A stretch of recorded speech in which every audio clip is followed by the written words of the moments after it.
In a serene valley surrounded by mountains, there was a small, peaceful village where people lived simple, harmonious lives.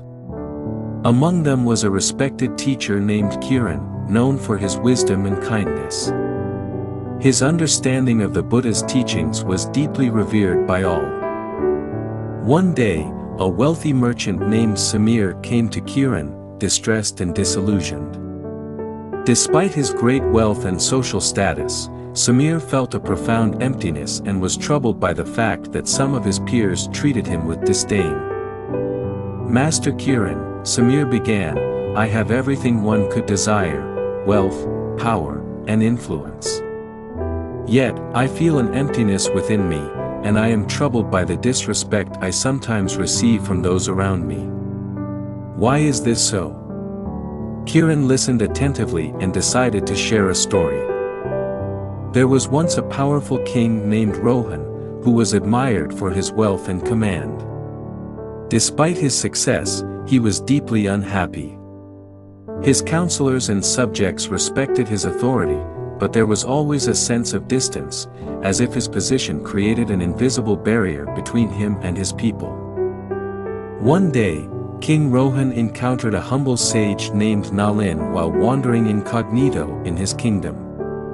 Nalin had a small cottage at the edge of the forest and lived a life of simplicity and contentment. The king, curious, approached the sage and asked, "How can you be so content with so little, while I, despite all my riches, feel so unfulfilled?" Nalin replied, "The true measure of a person's worth is not in their possessions or titles but in their character and how they treat others. Your wealth and status can never replace inner integrity and respect for all beings." King Rohan was puzzled but intrigued. He decided to visit Nalin's cottage regularly, engaging in conversations about humility, compassion, and the nature of true dignity. Over time, Rohan began to understand that his dignity was not solely tied to his royal position but to his actions and his respect for others.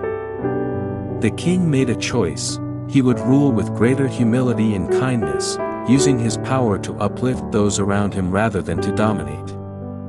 As he changed his ways, the respect and love he received from his subjects deepened, and he felt a profound sense of fulfillment and peace. Eventually, King Rohan's understanding of true dignity led him to a more harmonious rule and a deeper, more genuine connection with his people. His once solitary throne now felt like a seat of true respect and love, born from his inner transformation rather than external grandeur. Kiran turned to Samir and said, "Samir, your distress and the disrespect you experience are reminders that true dignity comes from within. It is not about the power you hold or the wealth you possess, but about how you conduct yourself with integrity and respect towards others. When you align your actions with compassion and humility, you will find that genuine respect and inner peace follow naturally." Samir took Kiran's teachings to heart and began to shift his focus from his status and wealth to how he could better serve and respect those around him.